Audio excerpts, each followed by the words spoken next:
Welcome to Trusting After Trauma, Season 6, Recovery from Parental Narcissistic Abuse. I'm your host, Venus Winslow. Our goal is to provide information and resources to educate and empower viewers to recover from childhood trauma and narcissistic abuse so they can reclaim their health, happiness, and personal power.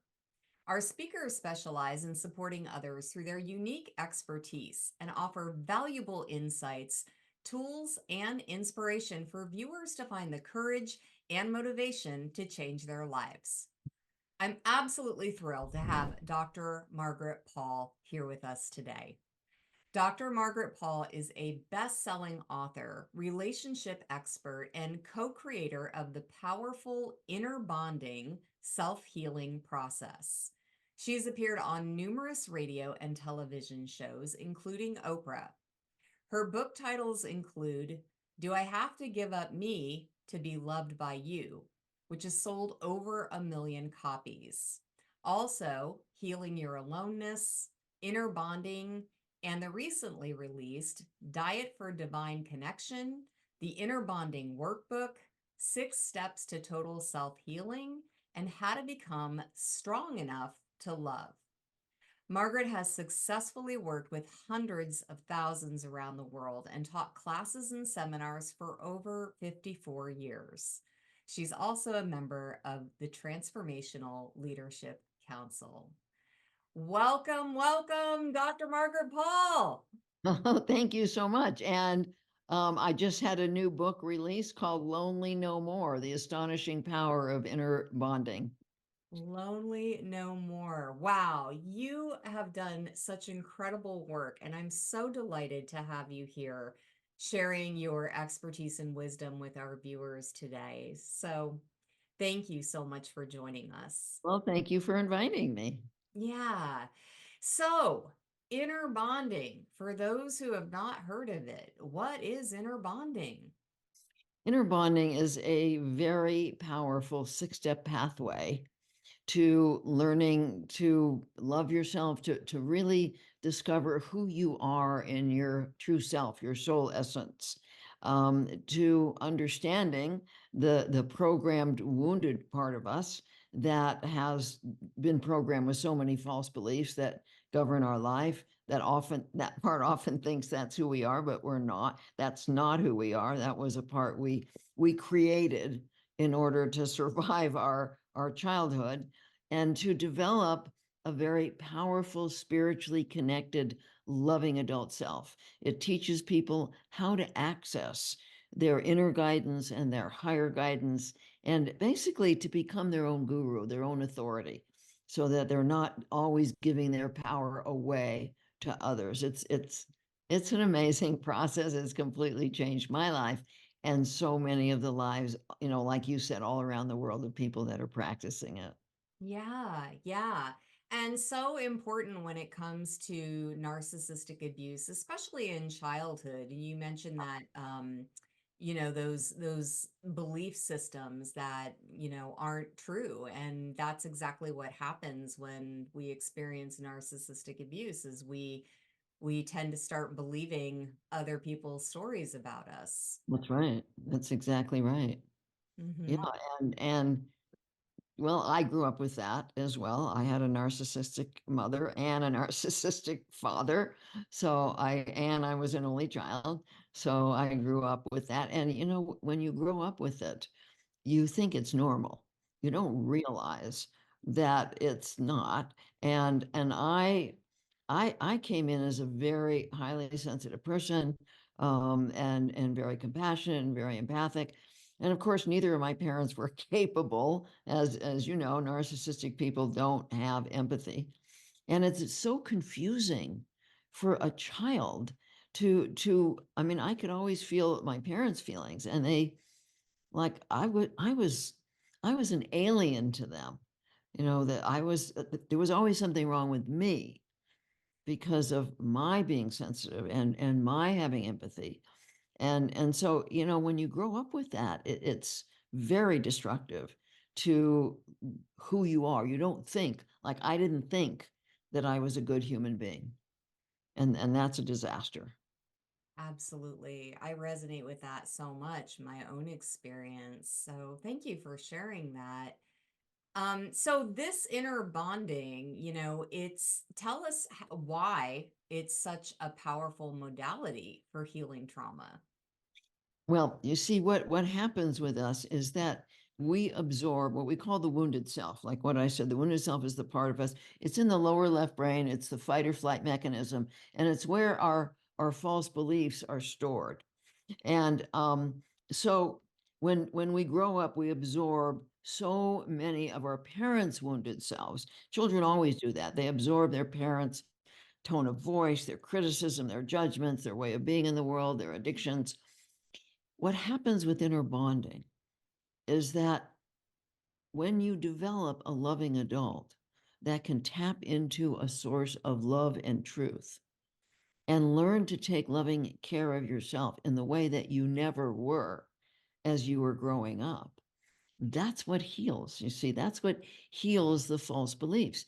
As long as we continue to treat ourselves the ways that we were treated from our wounded self, which absorbed all that, then we re-traumatize ourselves over and over again.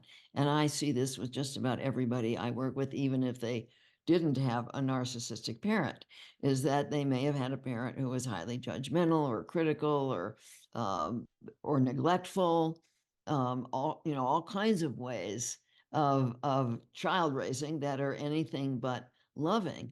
And then they end up doing that to themselves. They ignore their own feelings. They take no responsibility for their own feelings and needs, or they're judging themselves all the time.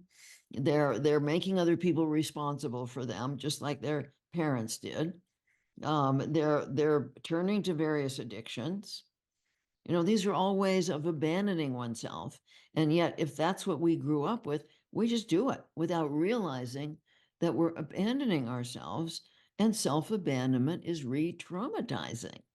And so it becomes essential to learn how to love ourselves. But if we look around, where are the role models? Where are the role models for loving oneself? And so that's why it's so important to be able to access a source of higher truth, a source of guidance, so that if you're asking, what's loving to me right now, you actually get an answer, and then you can do it. And one of the things I encourage people that I work with to do all day long is to ask that question: what's loving to me right now? What would a loving adult do right now? And then to learn to access, and we do teach people how to access their guidance. It's not that hard.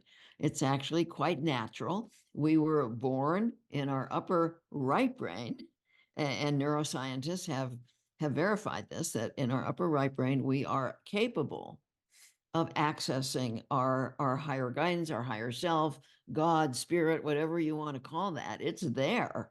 We are not here alone, and it knows what to do. It knows what love is, and it knows what to tell us. And so it's a whole new way of being when you're not operating out of your wounded self, and you're operating by following that source of love. That is what heals. So beautifully said. And that's my experience too. Um and that's why I love this work, because I talk to so many people who tell me, they tell me how much pain they're in, and they tell me about being stuck and not knowing how to move out of it. And being able to share this information with other people and teach other people how to stop self-abandoning, it truly does make a big difference in the way people operate in every area of their life. Oh yeah, and I've worked with people who have had incredible abuse. Every kind of abuse: physical, emotional, sexual, spiritual abuse, who, when they're really devoted to healing, heal. They develop this spiritually connected, loving adult, and they learn to take loving care of themselves, and they learn to define their worth by who they really are, not by their false beliefs. and they heal, and it's amazing. Yeah, yeah. So tell us a little bit more about, your experience with your clients. I bet you've got stories, Oh, yeah. how your clients have, i- changed their lives and using inner bonding for trauma. Yeah, well, let me just go through the steps of inner bonding, and it'll help make it clearer as to why this works so well. Okay. The first thing that I teach my clients is step one of inner bonding, which is learning to go from mind focus to body focus. Because part of the way that we survived, almost everybody did this, is that we kind of dissociated from our body and we went into our head because the body has the feelings.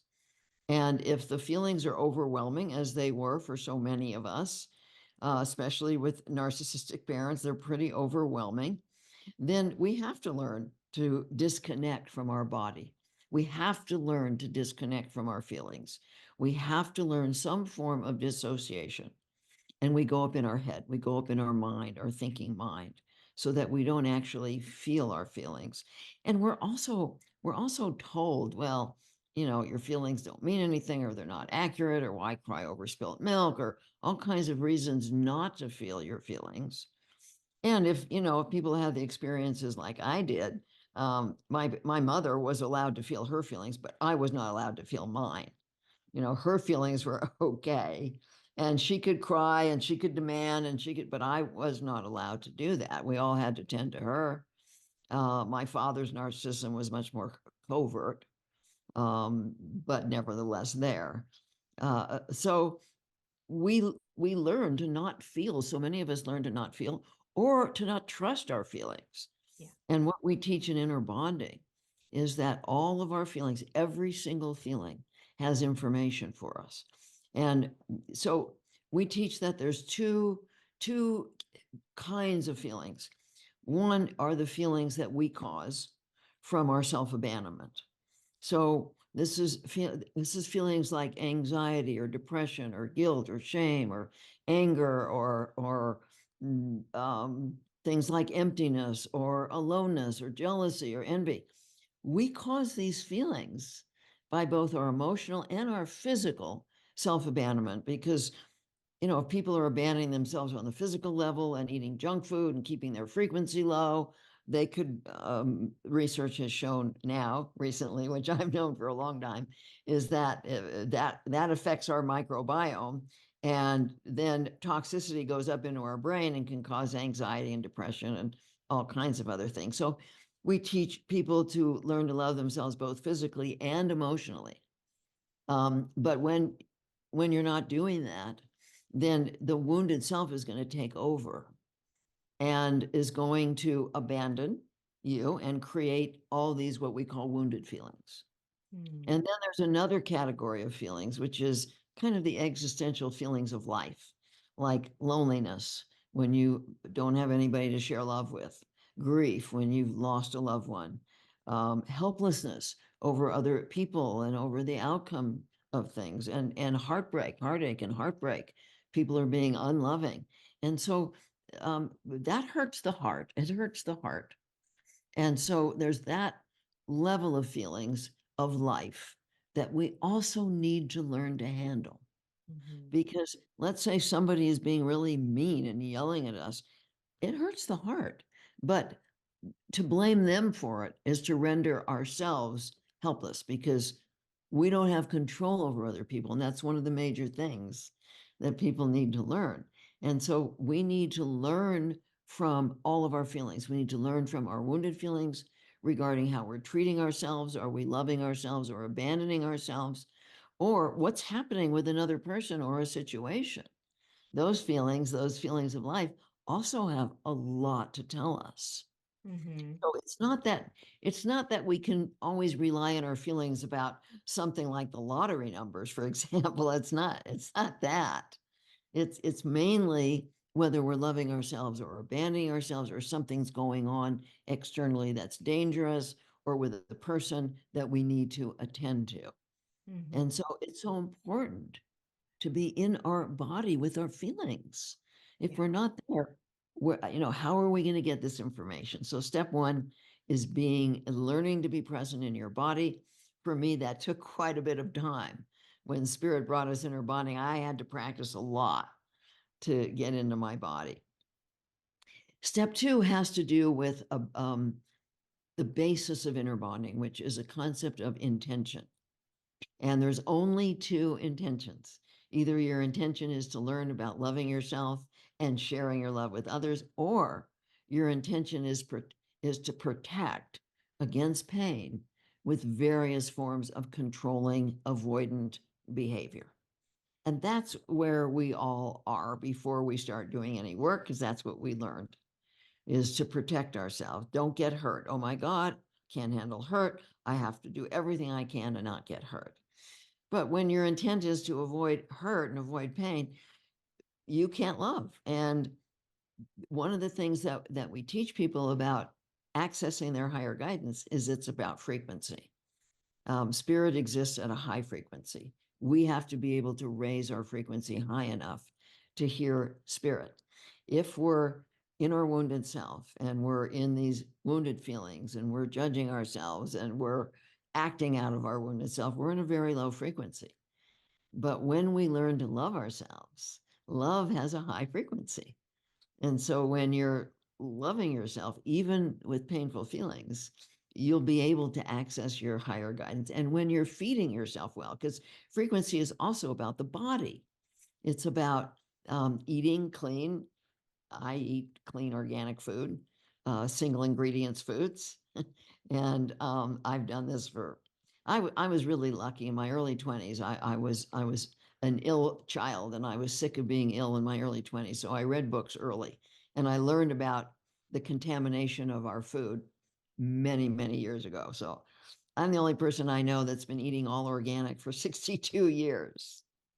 And it's paid off. I don't have any of the illnesses that most people my age. I'm 84 years old, and I don't have any of those illnesses that most people my age have. So part of loving yourself is taking care of your body and taking care of your heart and soul. And so step two of inner bonding is making a conscious intention to open to learning about loving yourself. And then inviting in the beautiful qualities of spirit so that you're connected. And then step three is going back inside. Step one, let's say you went in and you were anxious or depressed or angry, and you go back in and you ask, like you're asking a child, what am I doing? Not what somebody else is doing, but what am I doing? What am I telling you? How am I treating you? What am I not doing? How am I treating you like my parents or others did? And we let that soul, which we call the inner child, our soul, our true self, we let it speak.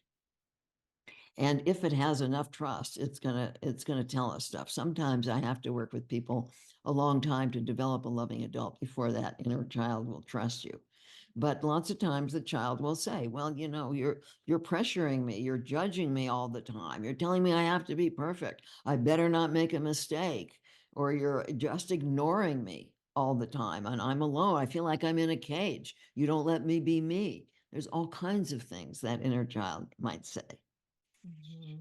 And then we go a little deeper in step three to the wounded self, because it's not a loving adult that would ever do any of those things. It's the wounded self. And we go deeper and we say there must be a very good reason that you're treating the inner child this way. What are you trying to control or avoid or protect against? And that's where we discover the false beliefs. So for example, the wounded self might say, well, I have to put pressure on you because it's the only way I'll get you to do everything right. And it's only if you're perfect that other people will approve of you and then you'll be okay. You see, this is very typical that other people are responsible for whether or not we're okay. And we have to control that. And the wounded self believes, oh, if only we're perfect, then we can. And of course, we learned all of these things as we were growing up. And so we become aware of the layers and layers of false beliefs. And then in step four, we go to guidance and we ask two questions. What is true about this belief? And what would be loving to me? And in step 5, we take the loving action, and that's what starts to heal. And then in step 6, we go back in and see how are we feeling about taking the loving action.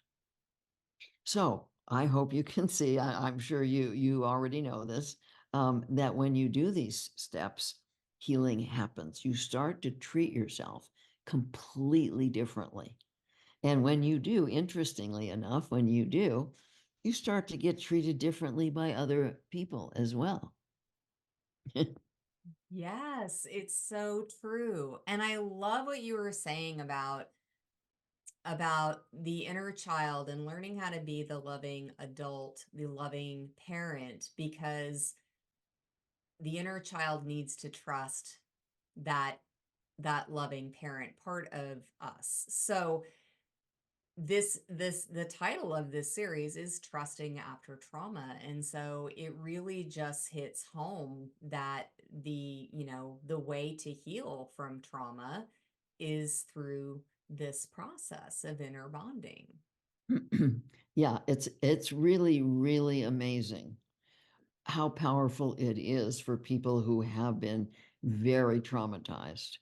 I mean, I don't say it's the end all or be all, because when I work with people who have been extremely traumatized, they need, there's adjunct therapies that I recommend. For example, I recommend the emotional freedom technique, because if I work with people who have often been deeply, deeply programmed in many, many ways. And it turns out that the emotional freedom technique, which is a form of tapping on the endpoints of acupuncture meridians, is a way of deprogramming. And Mm-hmm. it's very powerful in Mm-hmm. terms of deprogramming.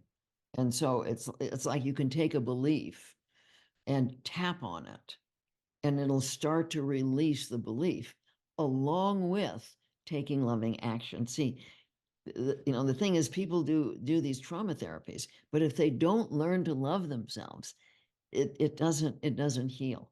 But the trauma therapies along with inner bonding are very, very powerful. Mm-hmm.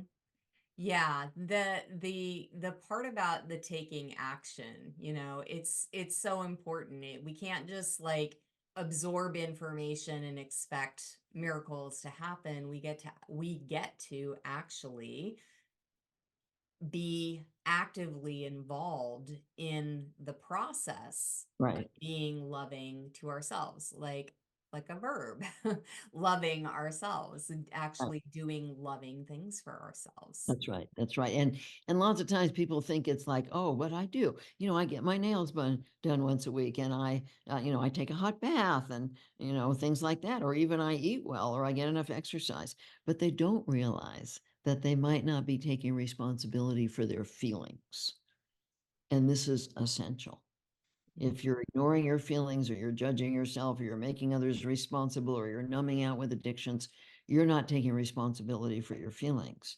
And that leaves the inner child very abandoned, just like when you were growing up. And so, how can there be healing if you're not taking responsibility for your feelings? This is what's so essential. Mm-hmm. Yeah, yeah.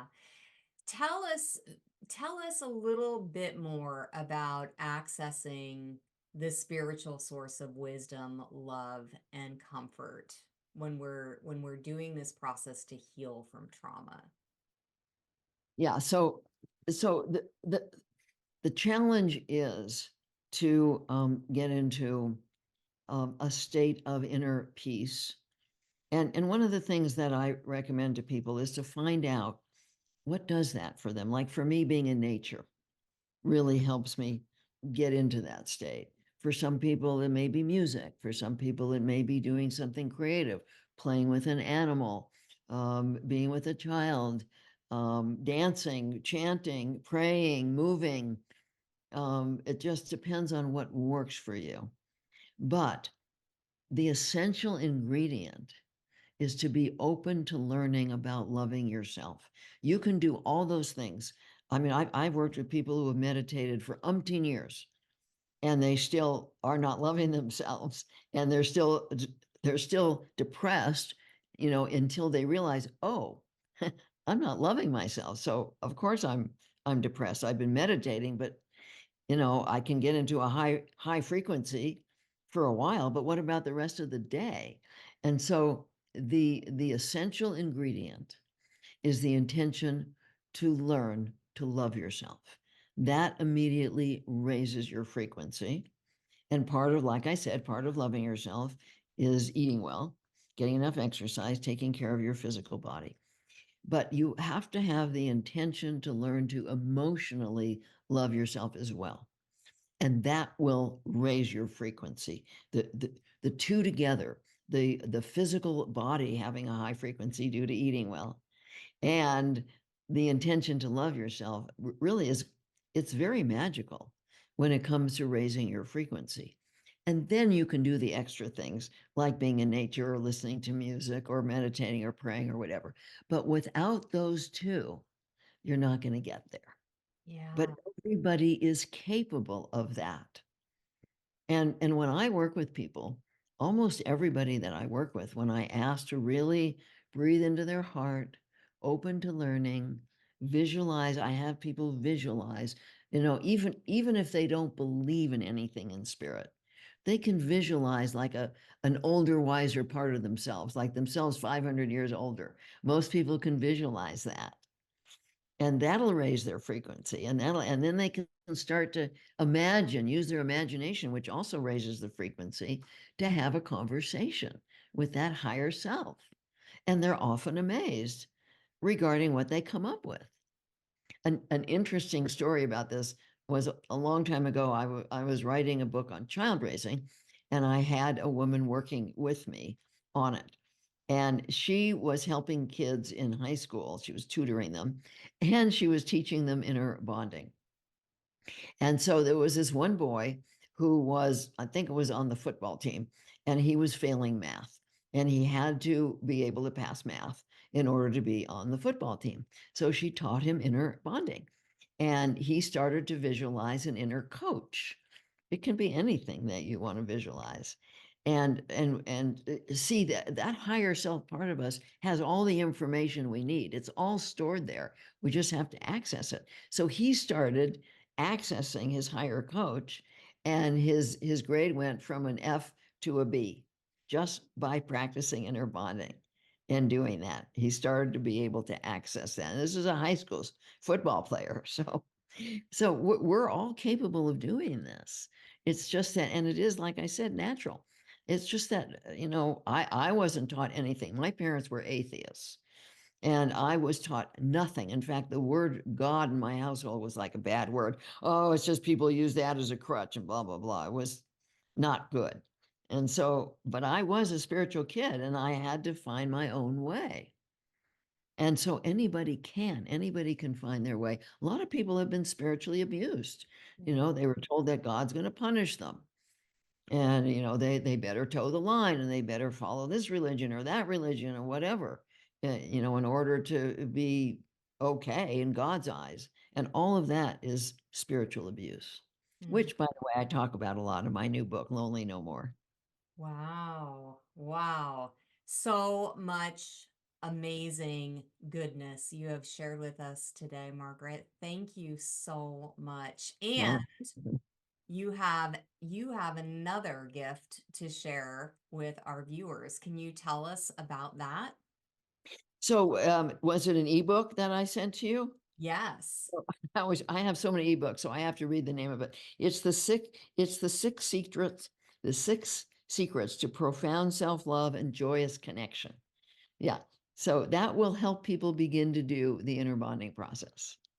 Wonderful, wonderful. So we're going to provide the link to that. I want to encourage everybody to click on that link and get access to that ebook and start the process of inner bonding. And what I was really hearing and taking away, the word that just kept kind of resonating as you were sharing about this last part about the spiritual aspect, Margaret, was the word willingness.